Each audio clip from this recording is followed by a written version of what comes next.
இன்றைக்கி நம்ம ரேஷன் குண்டரிசியில் எப்படி இட்லி செய்யலான்னு பார்க்கலாம். நான் 2 கிலோ போல் ரேஷன் குண்டரிசி எடுத்திருக்கேன். அதை நல்லா நம்ம கழுவிக்கலாம். ஒரு 4-5 வாட்டி கழுவிக்கோங்க. அப்புறம் ஒரு 2 டீஸ்பூன் போல் உப்பு போட்டு ஊற வச்சுக்கோங்க. அதுக்கு 200 கிராம் உளுந்து சரியாக இருக்கும். இதை ஒரு 4 மணி நேரம் நல்லா ஊற வச்சுக்கோங்க.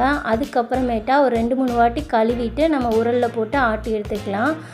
நல்லா மாவு நல்லா நைஸாக இந்த மாதிரி அரைச்சி எடுத்துக்கோங்க. இதை தோண்டிட்டு அதுக்கப்புறம் நம்ம உளுந்து சேர்த்துக்கலாம்.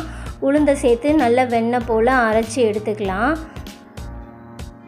பாருங்கள், இந்த மாதிரி நல்லா வெண்ணெய் போல் அரைச்சி எடுத்துக்கோங்க. இப்போ இது ரெண்டையும் நம்ம தேவையான உப்பு சேர்த்து நல்லா கலந்துட்டு ஒரு 6 மணி நேரம் போல் புளிக்க வைக்கணும். அதுக்கப்புறம் நம்ம இட்லி ஊற்றிக்கலாம். பாருங்கள், 6 மணி நேரம் ஆயிடுச்சு. நல்லா புளிச்சு நமக்கு சூப்பராக வந்திருக்கு.